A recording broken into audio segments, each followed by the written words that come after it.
Hey guys, it's Reno here from God's Love We Deliver in New York.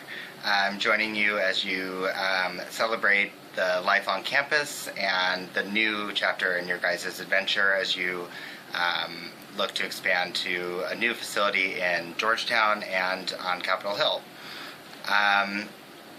Just to give you a little bit of background, I joined Lifelong way back in 2001. When I was 22 years old, and we were just getting ready to move from our Broadway location to join Chicken Soup Brigade at 1002 East Seneca.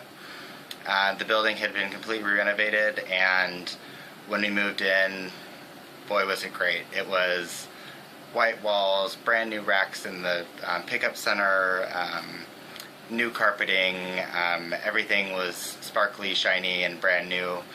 And it really was grand. And over the years, I was the facilities manager, so I did try my hardest to keep it up. And just after 14 years, it just starts to just get a little bit worn. So I'm glad you guys are leaving that space and finding a new space to continue your mission. It's hard to look back at something that you spent 13 years working at.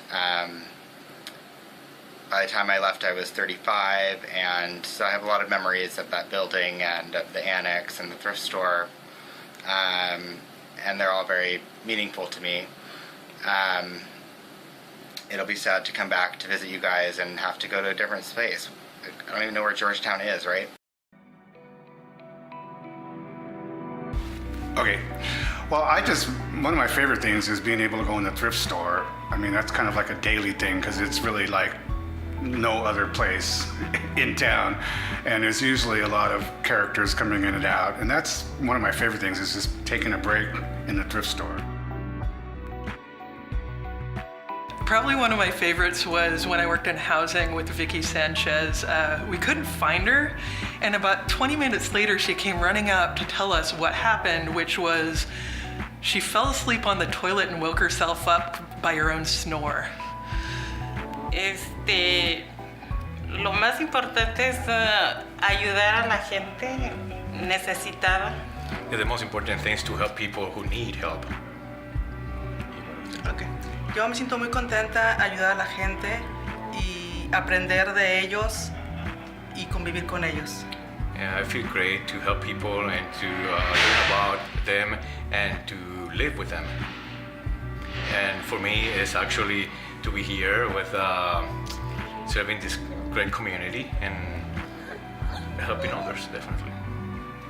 Les, you said you were at Lifelong for around 10 years, Yes. and WAF prior to the merger. I always remember Reno and everything orange. So he was Miss Orange, and everything down to his paper clips were orange. So I'd say that would be one. Another would be Phil, who was my counterpart in prevention. We were the prevention twins way back when, doing outreach together. He's the one who taught me how to do bar outreach many, many years ago. And so, anyway.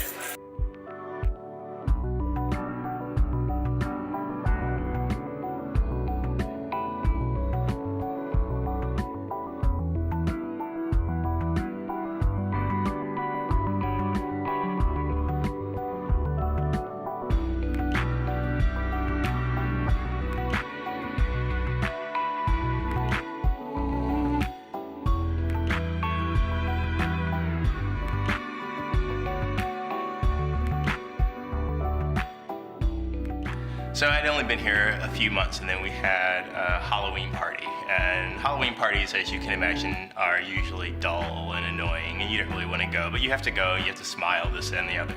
But when we had our Halloween party here, it was actually a lot of fun. And you got to see people really take it to the next level and go outside of their personality. Because you expect the people who are fun, who work in like artistic field to like really have a great outfit and bring their energy. But we had someone like our director of HR, who, as you can imagine, his job is to not be fun. He dressed up as Wonder Brother. I would detail the outfit, but I don't know who's watching this. And it was a really good time had by a lot of people, and I was glad to see that type of energy come out of the staff here.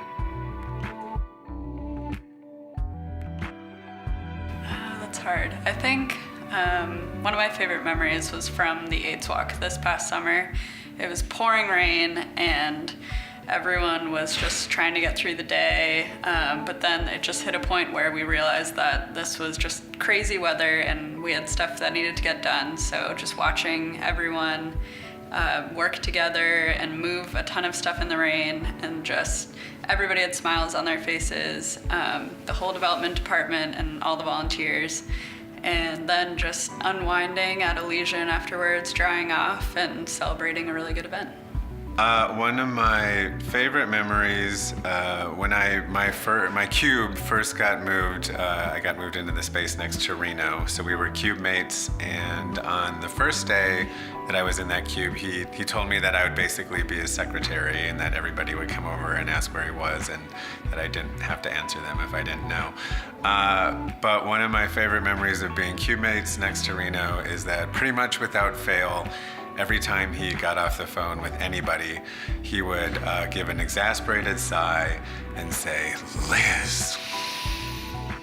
I've never been filmed before. This is so exciting. There's a film of me when I was 1, and that's it. On my birthday. It's pretty cute. Okay. My most favorite memory with lifelong colleague is actually colleagues. At all staff, I was given a star award, and everyone stood up and clapped for me, which was just amazing to me that everyone thought that highly of me.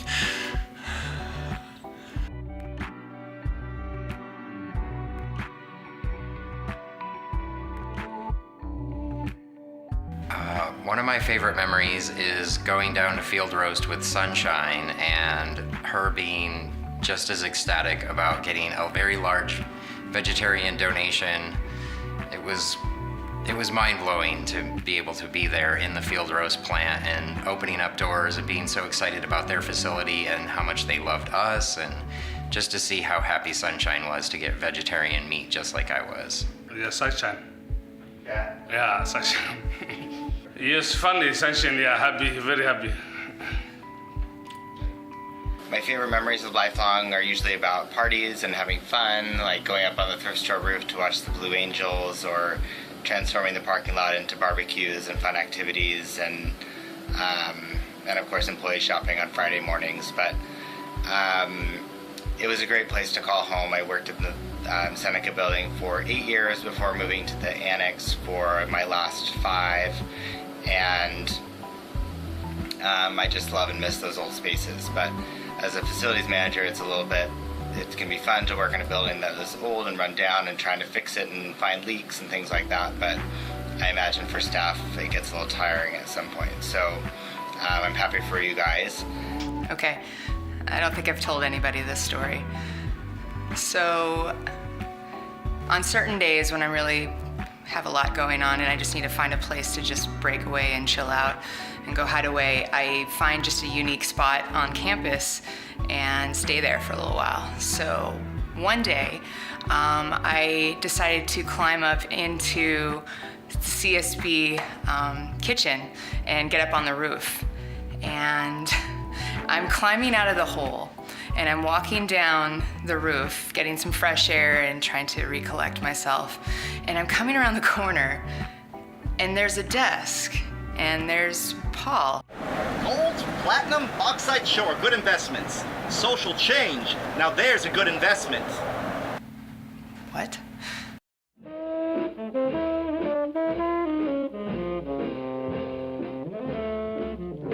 Without your love, I'm like a song without words, just like a nest without birds. Without your love, the sun above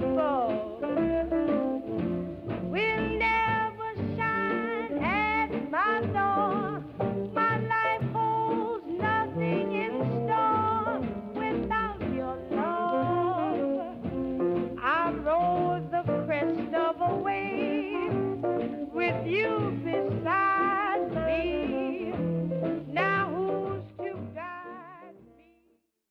The parking lot. Parking lot. The parking lot. Parking lot. The parking lot next to the Seneca building. I know in the past it's filled up with water and flooded, sewage sometimes. Absolutely, the downstairs Seneca staff kitchen. Everything from the rank stuff that grows in the fridge to the food stained and flood stained walls. Whew, so many to choose from. Do we go to the weird mud driveway behind some plexiglass in the chair closet in Seneca? Do we go to the entire floor of Seneca in which sewage has risen up as if the earth is rebelling in itself? Do we go to the dust, mystery dust falling off the walls? I don't know what it is, but I'd like to think that everything we've been exposed to, we're all stronger as we move to the next building. Sewage, I think, tops it. I'm never in that building. Right, bathroom, your warehouse, every area warehouse. Yeah. Well, I have a limited exposure to grossness at Lifelong, which I'm very happy about. But here over in Foy, my grossest place was the women's bathroom. During the construction, there's something that was happening with the plumbing and the neighborhood sewer, and it was really, the women's bathroom was sort of barnyard-like in its odor. And I have to say that the women solved the problem first by placing a plate and tape over the sewer drain air hole, and it's gotten a lot better, but it was pretty gross. There are a couple. No, probably right under my desk. The carpet under my desk is pretty gross. It's like torn up, and so there's like 3 different carpets right under my desk, and each one is a different color and a different texture and like probably a different age. And so some of them are like up like this, some of them have stains, and just, I don't know, my feet are on them all day. It's kind of nasty. The grossest space on Lifelong's campus is the sprinkler room in the downstairs Seneca garden area over in the corner by the housing department, by the fax machine. It's just so it has this giant pit of water that no one knows where the bottom of the pit of water is.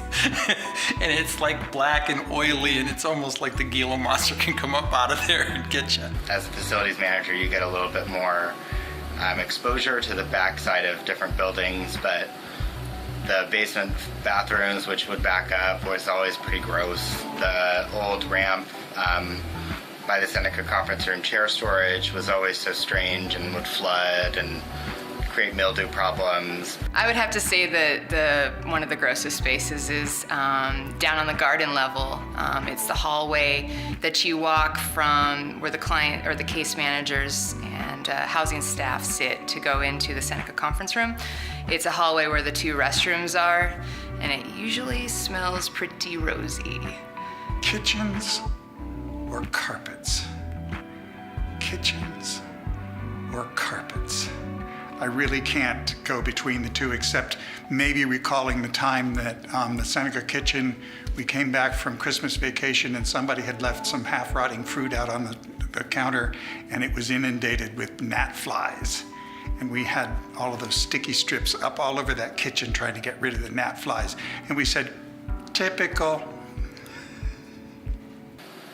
At one point it was grand and it was beautiful, and its time has come. So I'm really happy for you guys, and I think it's really exciting.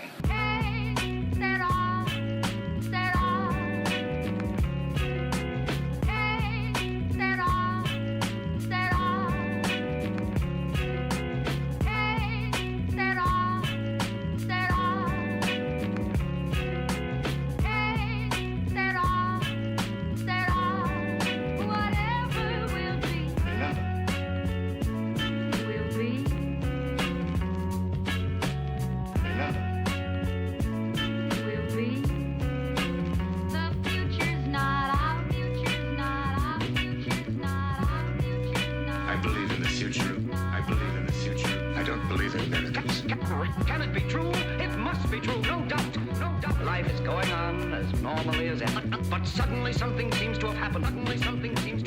Everybody seems to be staring in one direction. People seem to be frightened, even terrified. I want everybody to understand this. I don't understand. I don't understand. There are a lot of things we don't understand either. We need answers from you. What did you expect to find? What did you expect to What's find? going to be our future? It's your responsibility to do something about it. Well, I have the key in my hand. All I have to find is the lock. The lock. The lock. The lock. Now listen to me, all of you. Set off, set off. Hey, set off, set off. Hey, set off, set off. Hey, set off. Oh God, there's so much. I mean, feeding people for one is totally amazing, and just having people, giving people housing, and helping people take care of themselves. I mean, there's just too many things to mention. I think one of my favorite things is walking around here, just the conversations that I hear from everybody's cubicles. It's all these compassionate and patient and just amazing conversations that I hear from people all the time. Yo he aprendido muchas cosas sobre la enfermedad, sobre muchas cosas, y aparte he aprendido a cocinar, he aprendido a convivir con personas que yo no pensaba que hubiera esa enfermedad, y aparte estoy muy agradecida de que trabajar aquí. Yeah, I have learned a lot of things about the HIV disease. I have learned how to cook and how to deal with people that have this illness, definitely. And she's very grateful to be here. An accomplishment sounds like we did something and it ended. I think what I'm most proud of is that we get up and we do this every day. So and every day we go to work here in all our various capacities. We help several thousand people day in and day out. And we get up and we do it again time after time. We face adversity, whether politically, financially, and we get it done. And we do it with a smile, and we have a lot of fun doing it. I think the thing that I would say most proud of what we've accomplished is all of the lives that we've changed and affected over the years, from clients to community members, including donors and volunteers, and for the staff as well. Just that we're still here. You know, I've been here for 10 years. I volunteered for 4 years before that. And I keep thinking of the old song from Stephen Sondheim's Follies, good times and bum times, we've seen them all, and my dear, we're still here. So that's it.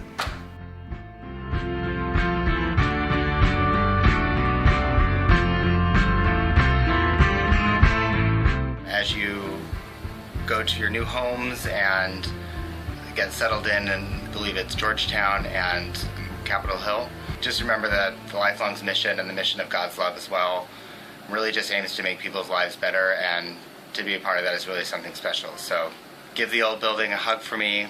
I guess that's it. Good luck, and let me know if you need a facilities director, Christy. All right, love you guys.